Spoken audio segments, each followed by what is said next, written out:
السلام عليكم ورحمة الله وبركاته. أعوذ بالله من الشيطان الرجيم. بسم الله الرحمن الرحيم. الحمد لله رب العالمين والعاقبة للمتقين والصلاة والسلام على أشرف الأنبياء والمرسلين نبينا محمد وعلى آله وأصحابه أجمعين. احسن اوپن اکیڈمی میں آپ کا خیر مقدم ہے. آج ہماری جو مذاہب کی کلاس ہے اس میں ہم نصرانیت کے بارے میں پڑھ رہے ہیں، اور آج کے درس میں ہمیں دیکھنا ہے وہ ہے نصرانیت کی اہم عبادات و رسومات. نصرانیت کی اہم عبادات اور ان کے جو رسومات ہیں ان کے بارے میں. تو مؤلف فرماتے ہیں نصرانی مذہب کی رسومات میں دو رسموں کو بہت زیادہ اہمیت دی جاتی ہے، لیکن ان دونوں کا تعلق اس شخص کے ساتھ ہوتا ہے جو اپنے مذہب کو ترک کر کے نصرانیت میں داخل ہو جائے اور اپنے آپ کو نصرانی قرار دے. تو یہ دو اہم یعنی بہت ہی زیادہ اہمیت کے حامل ہیں، یعنی دو رسموں کو بہت ہی زیادہ اہمیت ہے نصرانی مذہب میں. پہلا ہے بپتسمہ یا استباغ یا تعمید، یعنی بیپٹزم کا عقیدہ، یعنی بیپٹزم کی رسم. عیسائیت میں داخل ہونے والے ہر شخص کے لیے اس رسم کا ادا کرنا ضروری ہے. گویا یہ ایک ابتدائی رسم ہے، اس کے بغیر کوئی دائرہ عیسائیت میں داخل نہیں ہو سکتا. یہ در حقیقت غسل کا ایک مخصوص طریقہ ہے، اس کے پس پردہ کفارہ کا عقیدہ کار فرما ہے. عیسائیوں کا عقیدہ ہے کہ بپتسمہ لینے سے انسان یسوع کے واسطے ایک بار مر کر دوبارہ زندگی پاتا ہے، اور یہ موت در حقیقت اس کے گناہوں کی سزا ہوتی ہے. اس کے بعد انسان گناہوں سے پاک و صاف ہو جاتا ہے. جو لوگ عیسائی مذہب میں داخل ہونا چاہتے ہیں تو پہلے وہ تعلیمات حاصل کرتے ہیں. اس عرصے میں وہ عیسائی نہیں کہلاتے بلکہ کیٹ چومنز کہلاتے ہیں، اور انہیں عشائے ربانی کی رسم میں شمولیت کی اجازت نہیں ہوتی، یعنی لارڈ سپر جس کو بولتے ہیں. پھر ایسٹر کی تقریبات سے کچھ پہلے یا پینٹیکوسٹ کی عید سے کچھ قبل انہیں بپتسمہ دیا جاتا ہے. ٹھیک ہے، تو ایک تو یہاں پر ایسٹر کی تقریبات سے کچھ پہلے یا پینٹیکوسٹ کی عید سے کچھ قبل بپتسمہ دیا، یعنی بیپٹائز کیا جاتا ہے. تو یہ کیا ہے؟ یہ پینٹیکوسٹ یہاں پر لکھا ہے. The Christian holiday of Pentecost is celebrated on 50th day from Easter Sunday. ٹھیک ہے. It commemorates the descent of Holy Spirit upon the apostles and other followers of Jesus Christ while they were in Jerusalem celebrating the Feast of Weeks. ٹھیک ہے، تو یہ ہے، اس کو بولتے ہیں پینٹیکوسٹ، یعنی یہ ایسٹر سنڈے کے بعد 50 دن، یعنی جو 50واں دن ہوتا ہے اس دن اس کو منایا جاتا ہے. یہ کہتے ہیں کہ اس دن اپوسٹلز پر ہولی اسپرٹ نازل ہوا تھا. تو ایسٹر سنڈے کیا ہے؟ خود ایسٹر سنڈے جو ہے is a Christian festival and cultural holiday commemorating the resurrection of Jesus from the dead. تو پھر یہ بولتے ہیں نا کہ تیسرے دن جو ہے عیسیٰ علیہ السلام مار کر پھر دوبارہ زندہ ہو گئے، تو اس کی جو سنڈے تھا اس کے بعد 50 دن. ٹھیک ہے، چینج ہوتا ہے، اس کے ڈیٹ چینج ہوتا ہے. جیسے اگلے سال یہ غالباً 5 جون کو ہوگا، اگلے سال یہ 5 جون کو ہوگا. پچھلے سال مئی میں تھا، یہ 5 جون کو ہوگا اگلے سال. پچھلے سال مئی. آپ دیکھیں گے پینٹیکوسٹ 2021. ٹھیک ہے، تو یہ ہے، یہ 23 مئی کو تھا. اب ہم دیکھیں گے پینٹیکوسٹ 2020، یہ 31 مئی کو تھا. پھر ہے پینٹیکوسٹ 2019، یہ 9 جون کو تھا. پھر پینٹیکوسٹ 2018 20 مئی کو. 2017 4 جون کو. ٹھیک ہے، اسی طرح سے ہم پیچھے جائیں گے. فار ایگزامپل 2000 پینٹیکوسٹ 2000 11 جون. ٹھیک ہے، اس کے ڈیٹس جو ہے وہ چینج ہوتے ہیں، اس کے ڈیٹس جو ہے وہ چینج ہوتے ہیں. تو یہ تو تھا پینٹیکوسٹ، یا تو ان کو ایسٹر سے کچھ دن پہلے یا پینٹیکوسٹ سے کچھ دن پہلے ان کو بیپٹائز کیا جاتا ہے. اچھا، بپتسمہ کے عمل کے لیے کلیسا میں ایک مخصوص کمرہ یعنی بیپٹسٹری ہوتا ہے اور اس عمل کے لیے مخصوص آدمی معین ہوتے ہیں۔ بپتسمہ کا مخصوص طریقہ یہ ہے کہ عیسائیت میں داخل ہونے والے شخص کو ایک کمرے میں لے جا کر اسے اس طرح لٹا دیا جاتا ہے کہ اس کا منہ مغرب کی طرف ہو۔ اس کے بعد وہ اپنے ہاتھ مغرب کی طرف پھیلا کر کہتا ہے، اے شیطان میں تجھ سے اور تیرے عمل سے دستبردار ہوتا ہوں، اے شیطان میں تجھ سے اور تیرے عمل سے دستبردار ہوتا ہوں۔ پھر وہ مشرق کی طرف منہ کر کے عیسائی عقائد کا اپنی زبان سے اقرار و اعتراف کرتا ہے۔ اس کے بعد اسے ایک اور بند کمرے میں لے جایا جاتا ہے اور اس کے تمام کپڑے اتار کر اسے مکمل برہنہ کر دیا جاتا ہے اور سر سے لے کر پاؤں تک دم کیا ہوا تیل اس کے جسم پر ملا جاتا ہے۔ پھر اسے ایک حوض میں ڈالا جاتا ہے اور اس سے پوچھا جاتا ہے کیا وہ باپ، بیٹی اور روح القدس پر عیسائی تفصیلات کے مطابق ایمان رکھتا ہے یا نہیں۔ جواب اس بات میں پا کر اسے حوض سے نکل کر سفید کپڑے پہنائے جاتے ہیں، جو اس بات کی دلیل ہوتی ہے کہ یہ شخص اب گناہوں سے اس طرح پاک و صاف ہو گیا ہے جیسے یہ سفید کپڑا اس کے بعد بپتسمہ پانے والوں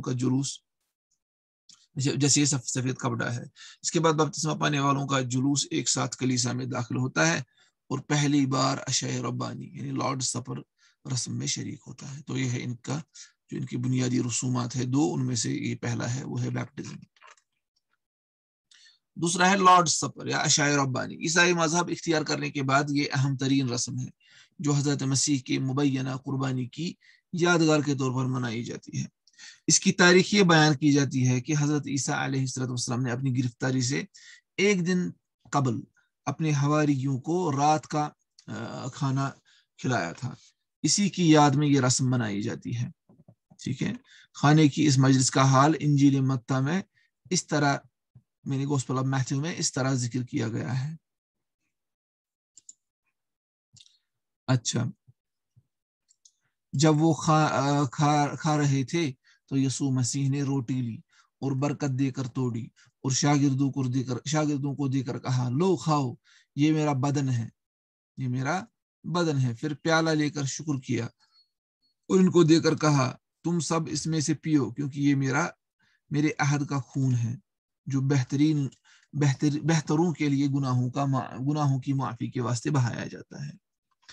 لیوک اس واقعے پر اتنا اضافہ کرتا ہے کہ اس کے بعد حضرت مسیح نے حواریوں سے کہا، میری یادگار کے لیے یہی کیا کرو۔ عشاء ربانی کی رسم اسی حکم کی تعمیل کے طور پر منائی جاتی ہے۔ عیسائیوں کے مشہور عالم جسٹن مارٹر نے اپنی زمانے میں اس رسم کو بجا لانے کا طریقہ یہ لکھتے ہیں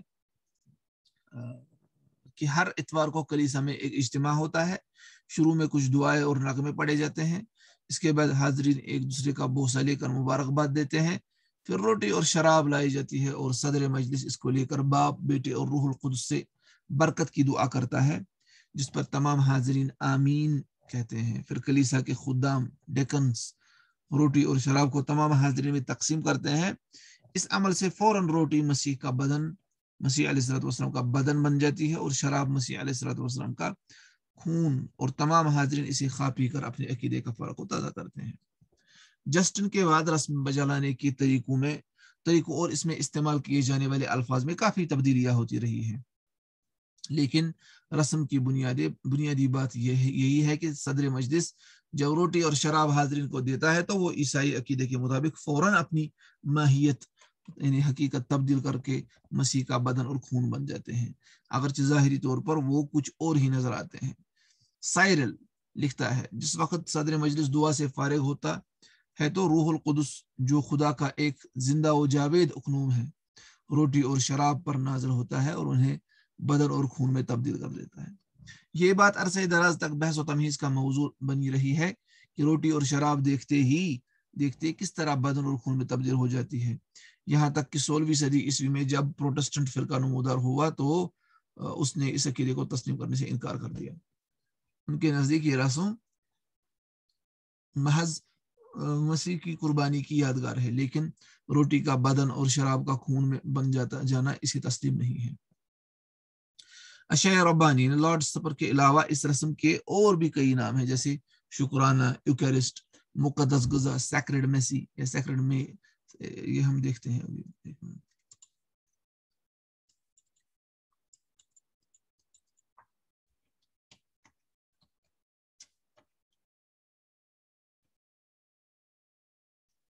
یہ اصل میں سیکرڈ میل ہے.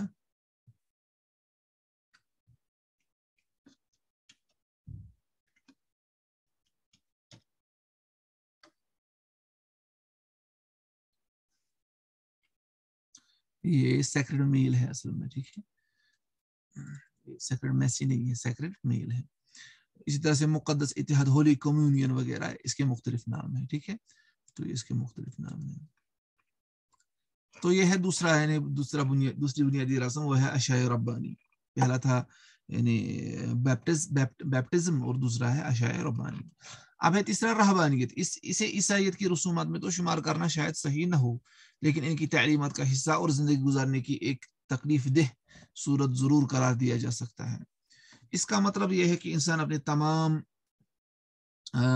تر تعلقات کو پس پشت ڈال کر گوشہ نشینی کی زندگی اختیار کر لے، معاشرتی اور معاشی زندگی سے کٹ کر ایک طرف کو ہو کر بیٹھ جائے، شادی بیاہ کی ذمہ داریوں سے اپنی جان بچاتا پھرے.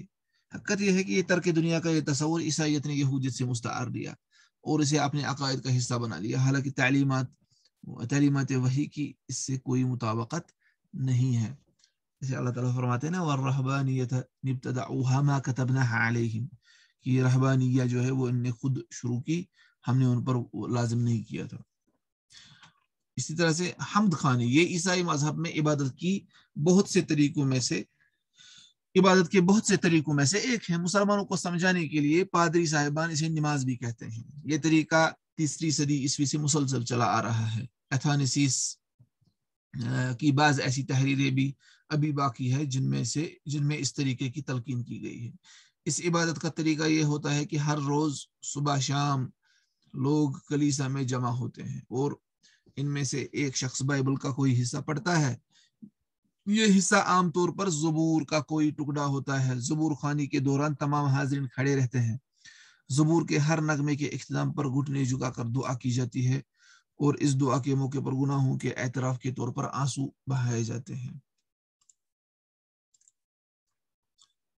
اچھا،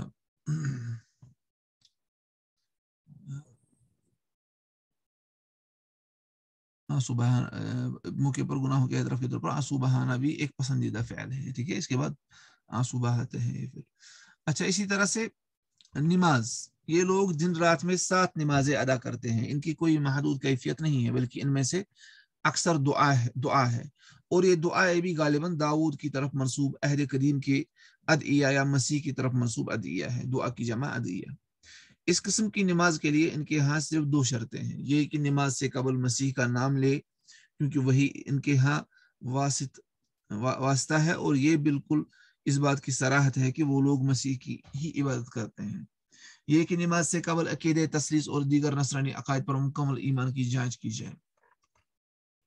اس نماز کی کئی اقسام ہیں. اکیلے فرد کی نماز، گھر میں پورے گھر والوں کی نماز، کنبے میں تمام لوگوں کی نماز، کنبے میں اتوار کے روز کی نماز. یہ کنبے میں اتوار کے روز کی نماز ان تمام نمازوں میں سے سب سے اہم ہے. اس میں کاہن ان پر کتاب مقدس کا کوئی مزمار پڑھتا ہے اور یہ لوگ کھڑے کھڑے سنتے ہیں اور ہر آیت کے آخر میں آمین کہتے ہیں. غور طلب ہے کہ اگر مسیح نے نصارہ کو نماز کی ہدایت کی ہے تو کیا اس کی کیفیت نہیں بتائی؟ ٹھیک ہے، تو یہ تو بالکل باطل ہے. خود انہوں نے اس کی کیفیت کھڑی کی ہے.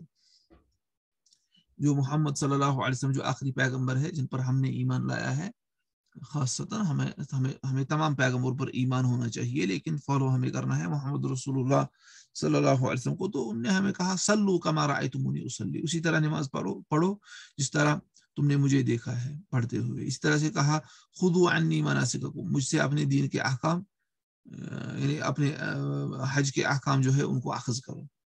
ٹھیک ہے، تو یہ بالکل واضح ہے کہ دین اسلام کتنا کامل و شامل دین ہے. لیکن ان کی دیکھیے کہ خود ساختہ عبادتیں ہیں ان کی مختلف. تو یہ ان کی عبادتوں کے بارے میں ہم نے دیکھا. پہلا دیکھا تھا ہم نے بیپٹزم، یہ اہم رسم ہے ان میں، اور عشاء ربانی، لارڈ سپر ہے، یہ بھی اہم ہے.